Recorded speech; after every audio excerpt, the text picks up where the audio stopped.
Hi, I'm Ginger Snacks, and today we're going to be making sourdough bagels. I'm making these bagels with a sourdough starter that I started a couple weeks ago. And if you've never used a sourdough starter before, it's not hard. You just have to let it proof longer than you would dry active yeast. So instead of letting it rise for an hour or two, I usually let it sit out all night to rise. Last night I mixed up the ingredients for it, and I'll show you that right now. You'll start out with 100 grams of your sourdough starter.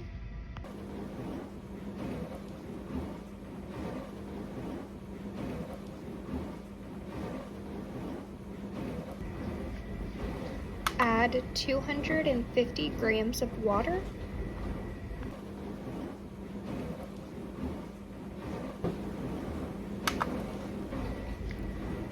$40 grams of honey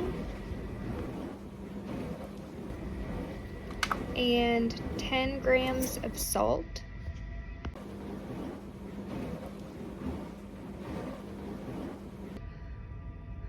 Go ahead and mix your wet ingredients together to make sure that they're well combined. The last ingredient is 500 grams of flour. I like to mix my flour. I did about 300 grams of white all-purpose flour, and the other 200 grams I did whole white wheat bread flour.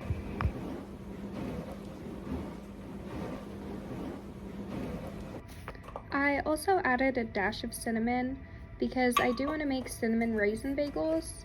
If you're not going to make cinnamon raisin, I would just go ahead and omit this.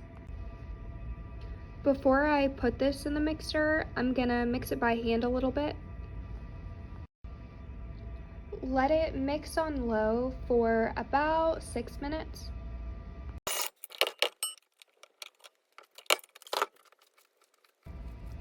Now I'm going to knead the dough by hand and add my mix-ins.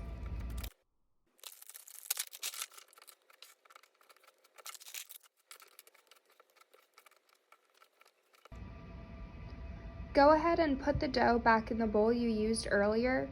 I'm going to spray the top with olive oil to see if it helps prevent a crust from forming on the top of the dough, and cover with a towel and let it rest. Hi! I just woke up, and I woke up kind of later than I wanted to, and I was scared that I overproofed my dough, but I just came out and checked it. Last time I made this recipe, I only let it proof for about 9 hours, and it's been about 12 since I made it, but you can tell by the consistency when I poke a hole in it, it kind of springs back out. You can see that. Like, it leaves an indentation, but it doesn't completely stay there. So the first thing I'm going to do is I'm going to scrape this out of the bowl. And it's still pretty sticky and moist, which you want it to be. You don't want it to be all dried out and gross. Again, last night I sprayed the top of this with vegetable oil to make sure that it didn't develop a super hard crust, because that also happened last time I made this recipe. And it didn't really affect it too much, but this time I wanted to spray the tops and see kind of what would happen. So I'm gonna go grab a knife real quick. Okay, so this is supposed to make 8 bagels. They turn out a little bit smaller than you'd expect, so you could probably cut it into 6. I'm gonna cut it for 8 because I already know how long to bake it. When it makes 8 bagels compared to 6, you'd probably have to cook it a little bit longer because it's gonna be a little bit thicker.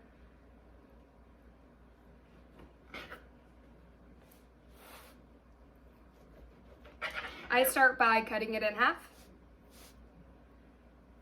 Cut my halves into halves.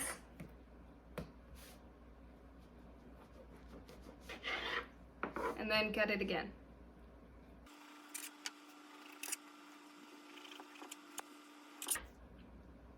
Alrighty. So what we're gonna do now is we're gonna roll it into bagel shapes.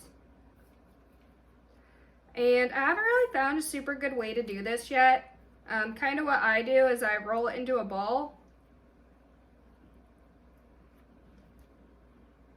and then I just poke my finger through it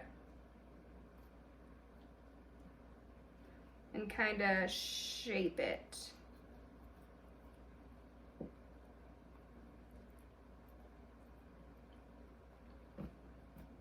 Flatten it down a little bit.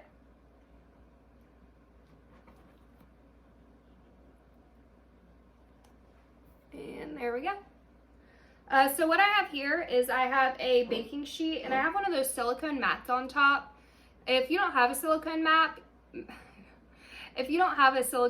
you can just use wax paper. I was going to use wax paper, but turns out I used all of it the other day, so I'm going to use this mat instead.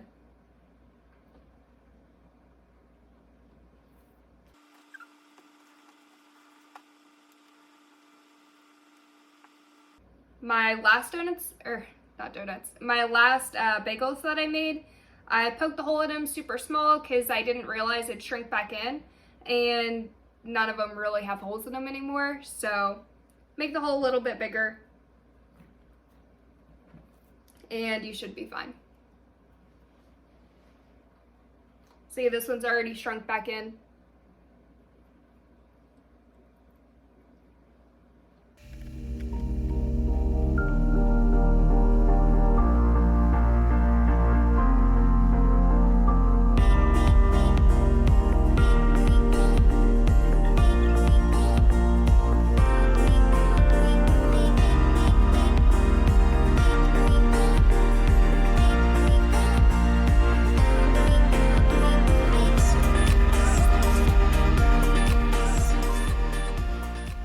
So now all of our bagels are done. So we're gonna let them rise again, not quite as long as we did last night. You're gonna cover it back up with the same towel, and you can let it rest for about 30 to 60 minutes.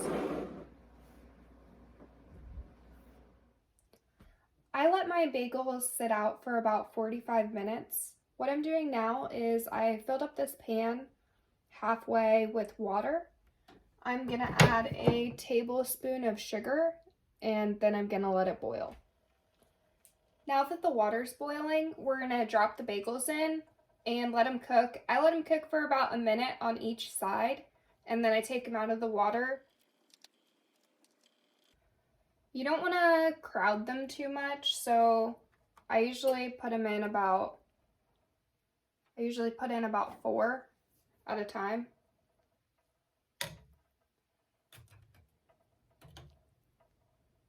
And you don't want to worry too much. When I first did this, I was scared when I plopped them in because they just sunk straight to the bottom, and I was like, oh no, I messed them up.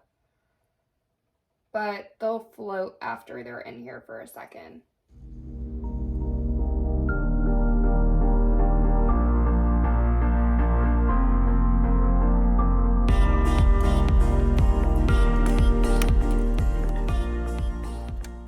If you're going to add toppings to your bagels, like say you hadn't mixed the fruit in and you want to make everything bagels, this is when you'd put the topping on. I get a little plate, I pour my topping onto it, and then I'll pick up my bagel once it's cool enough to handle, and I'll just stick it in the topping and then put it back on here.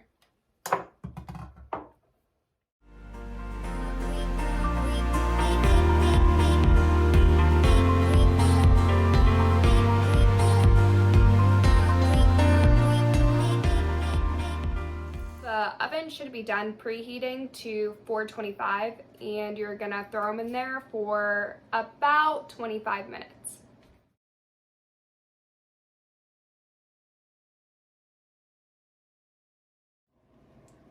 You should let them cool before you cut into them because of the heat and the moisture inside. If I were to go and cut into these one of these right now, it would be all squishy and gross in the middle. So I'm gonna give them a little bit of time to cool, and then we're gonna cut into them. I just had a friend stop over, and she loves these bagels. I had her sit down and try one. We both ate a couple, and this is actually the only one that I have left. I sent her home with a couple as well, and they turned out really good. They're pretty moist in the middle, pretty soft. They're fine with butter. They were really good when they were warm. The butter just kind of melted into them. So if you like this video, go ahead and give it a thumbs up or subscribe. Thank you.